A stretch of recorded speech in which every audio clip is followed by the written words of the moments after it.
Are you Amber? I am. Hi, how are you? Good. My name is Jayla, and I'm so excited to be working with you today. I'm excited to be here. Thank you for having me.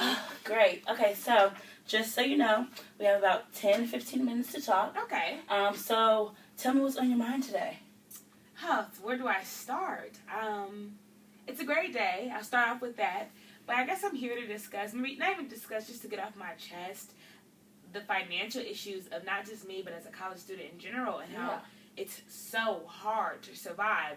And our professors and our employers just treat us as if we're normal adults who, you know, have normal adult lives and work and home, but I don't think everybody takes into consideration the type of life we live and how our financial situation is strenuous on us. Mentally, emotionally, physically, all of that. And especially me personally, I would definitely say I'm worse off than a lot of people. Not by choice, of course. I'm an out-of-state student here. I pay out-of-state tuition. I don't have much help from family. So I kind of do things on my own. Right. I have to figure out how to eat every day, which is a struggle. And then figuring out how to eat every day definitely impacts your life. Oh, absolutely. Because if I'm thinking, where am I going to have dinner? Or am I going to cook tonight? Or is there anything in my house to eat? I'm not thinking about my take-home quiz that's due tomorrow. Because that's not as important. Absolutely. I do work. I work a lot, actually, which is, you know, a gift and a curse. I'm thankful that I have a job that pays me well. But at the same time, because I have a job and I need the money, I'm not getting paychecks to do extra expenditures like get my eyebrows done or my toes and things like that. I literally live paycheck to paycheck to survive. Like when I get paid, the day I get paid, I'm paying out. And it leaves me with maybe $30 for the next 2 weeks, and I typically have to eat with that. We don't even account for gas or things of that nature. So I work maybe about 20 hours a week, which is a lot for a student. Yeah, absolutely it is. I take 12 credit hours, but it's hard because I go from class to work. And it's like that every single day. And I don't work on the weekends, but then on the weekends it's more schoolwork because I couldn't do it during the week. So I feel like I'm constantly playing catch up, and it's hard. And I don't live a normal life. I'm very busy. I'm involved, and I'm super stressed. But at the same time, I can't be a Debbie Downer about the situation because things have been worse and they can always get worse. So I never let anything that's going on now define my personality type. I didn't let it get in the way of my conversations that I have with people or my relationships with people. I kind of keep my financial situation separate, which is good and bad. Because sometimes the stuff I go through, people really need to know. I mean, like, bills. That's large. It is. It's large. And, you know, if I have to give up food money to keep my lights on, I have to do that.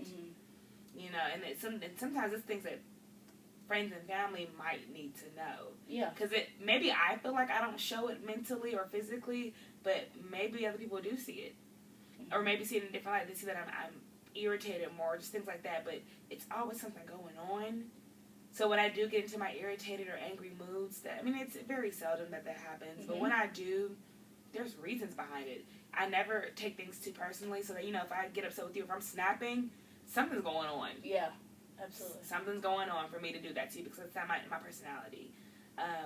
But I can't expect people to always know that there's something wrong with me.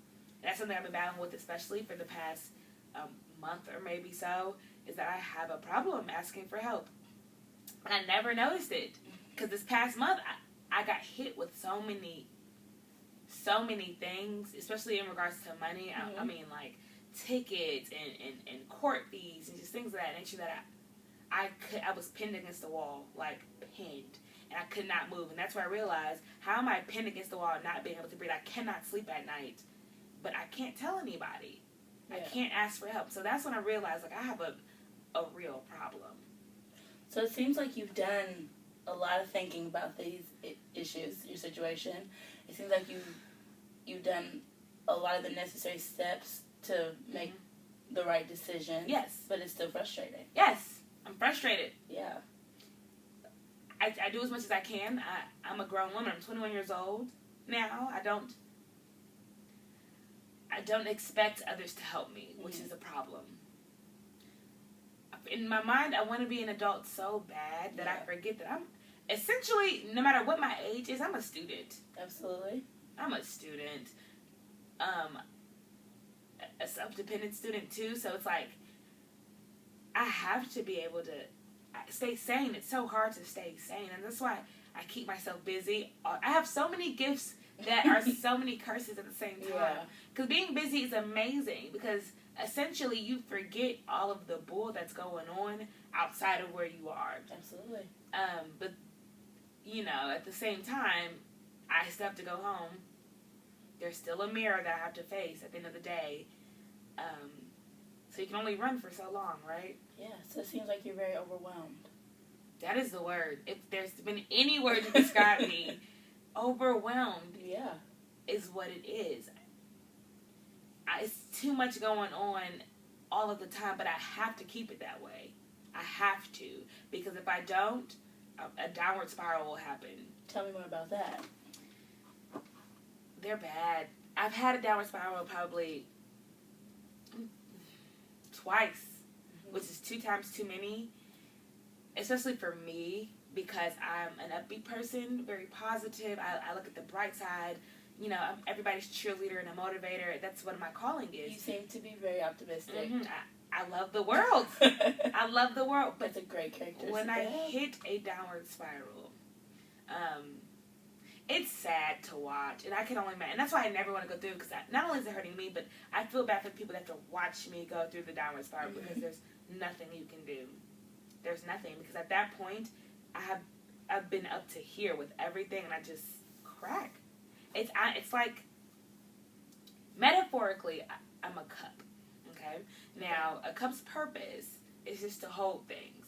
Right. Okay. So I'm a full cup, essentially, of just fun, a cup of fun. And I spend so much time pouring fun into everybody else's cups where they're begging for just some of it all of the time. And then I don't even notice that I'm dripping at this point. Dripping my last into every cup. And then I sit there and I'm empty, and who's pouring into my cup? You know? So I have to sit there being an empty cup, which serves no purpose anymore. And I don't even realize how strenuous it is. And it's a lot. Yeah. It's a lot. So when a downward spiral hits, that's when I realize I'm empty. Like, I have nothing left. And I become shut off, which is rare. That's how it's only happened twice in my life. I go home. I don't really speak as much or ever. I'll go home and I cut off my phone. I'll lock my door if anybody knocks. I don't answer. So social media, excuse me, I'm choking. Geez, social media is non-existent. I lose motivation in everything. It's hard. It's hard. And I spend so much alone time, and having too much alone time makes you think too much. Absolutely, it does. Silence is the loudest noise you can have. I'm telling you. It is. Because when you by yourself, you hear life hits you.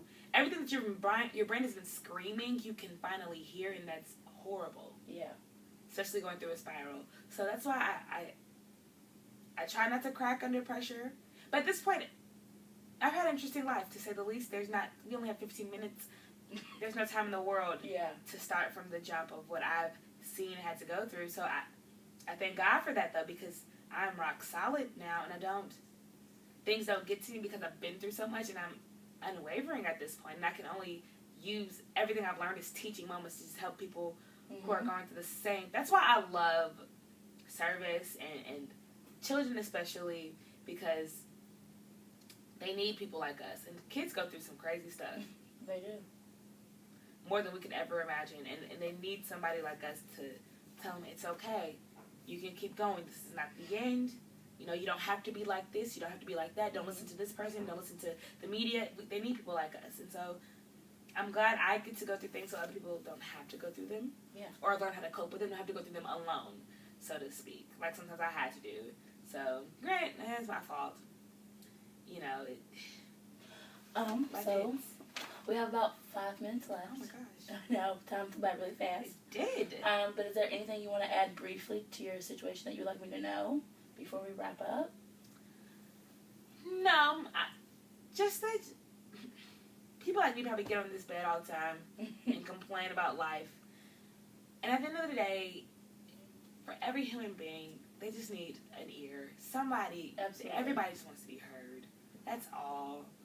And everybody needs to be in the place to listen, because there are times where you want to be right here and you're looking for somebody to sit right there. It happens.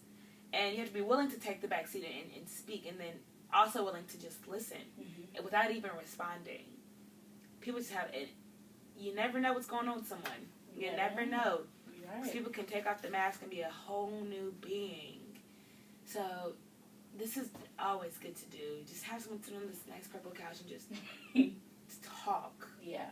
Clear their mind. And then they can go on with their day successfully because they're not harboring so much inside. And, you become light as a feather after feeling heavy as a rock. So yeah. So it sounds to me like you feel like relieved when you get to vent to people. I do. Because you have so much going on. It's crazy. But it seems like you have a good head on your shoulders and you're making all the right decisions that you need to be for yourself. But you seem not only stressed, but overwhelmed. All of these words. But when you get to talk to people, you feel relieved because it's like you have that ear. Yes, finally. It goes back to the silence. Yeah. I live alone. So I have it a lot. So, like, when your mind is screaming things at you and you can't shut it up, it's so easy to let it flow out. So it won't be at me, it's at everybody. So the voice is not as loud. Yeah. So, yes, venting definitely, it's a breath of fresh air. Because now it's not choking me to death that I'm going through all this stuff. Now it's just like, okay, here's my problems. Can you please take some of them with you so I don't have to have all of it because I can't carry it all? That's what venting is, and it's a beautiful thing. A beautiful thing. I advise everyone to just sit down and just talk. Even if you think the person doesn't even care what you might not even care anything that I'm talking about. But the fact that you can just sit there and just say, okay, yeah, sure. That's all we need. Absolutely. That's all we need. Yeah. That's all we need. So I appreciate you so much for just giving me your ear throughout all this. I know I talk so fast. It's a lot to take in. You were great at this. That's what I'm here for. Yes. Well, we're about out of time. I know that the session flew by really fast. It did. And I can't imagine all the things you're going through right now, especially as a student. Yes. But we'll meet next week. Yes. And we'll discuss more about your life and what you're going through and discuss some goal planning. Oh, I need that. Just put everything in order. Yeah. That'd be great for me. Thank you so much. Great session, Amber. Nice meeting you. You too. Love.